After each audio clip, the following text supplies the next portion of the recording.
Hello, good morning. स्वागत आहे तुमचं माझ्या मिनी ब्लॉगमध्ये. सकाळी उठल्या उठल्या नेत्रांच्या टिफिनची तयारी केली. त्याच्यानंतर एकीकडं पाणी तापवायला ठेवले आणि चहा करून घेतला. त्यानंतर नेत्रांना रेडी केली, आंघोळ वगैरे करून त्याला शाळेची तयारी वगैरे करून दिली.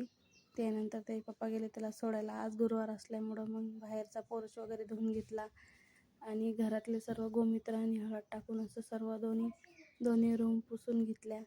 त्याच्यानंतर मग मी केले बाहेर उंबरठ्याला हळदीचे लेपन. त्याचे हळद त्याला भिजवून ठेवली गोमूत्र टाकून. त्यानंतर मग पोचा वगैरे सर्व करून घेतला आणि हळदीचं लेपन केलं. उंबरठा वगैरे सर्व क्लीन करून घेतला. मग खाली गेली मी फुलं आणायला. त्याच्यानंतर मग फुलं घेऊन आली. त्यानंतर मग बाहेर रांगोळी काढली आणि घरातली सर्व देवपूजा आवरून घेतली आणि बाहेर कापूर वगैरे जाळून घेतला आणि सर्व घरातली कामं आवरून घेतली. त्याच्यानंतर मला आज बनवायची होती शेव. मग मी त्याच्यासाठी सर्व तयारी करून घेतली. आमच्या तिथल्या आई आल्या होत्या. आम्ही आधी तिथं राहत होतो, त्यांना मी बोलवलं होतं.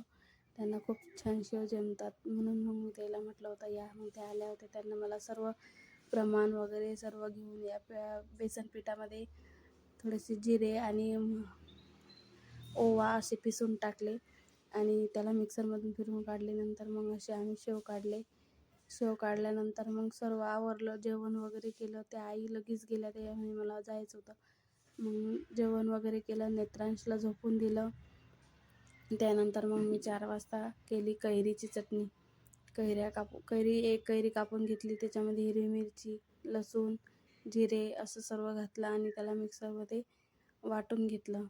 तिथे मला बनवायचा होता चिवडा. मी चालली गावाकडे चालली म्हणून थोडासा चिवडा आणि शेव बनवून घेऊन जावं म्हटलं, म्हणून मग मी गेला. त्याच्यानंतर चिवडा, नेत्रान झोपून होता, मग शांतता होती थोडी, त्याच्यामुळं मग चिवडा करून घेतला आणि अशा प्रकारे केला मी चिवडा. बघा, या सर्व खायला तुम्ही पण. मी जाणार होती शनिवारी गावात. चिवडा वगैरे झाल्यानंतर मग मी सर्व ते एका ठिकाणी जमा करून ठेवले आणि कपडे वगैरे सर्व बॅगमध्ये भरले. त्या दिवशीच मी पॅकिंग करून घेतली, कारण दुसऱ्या दिवशी काही जमत नव्हतं. व्हिडिओ कसा वाटला सांगा, नक्की सांगा. त्याच्यानंतर मी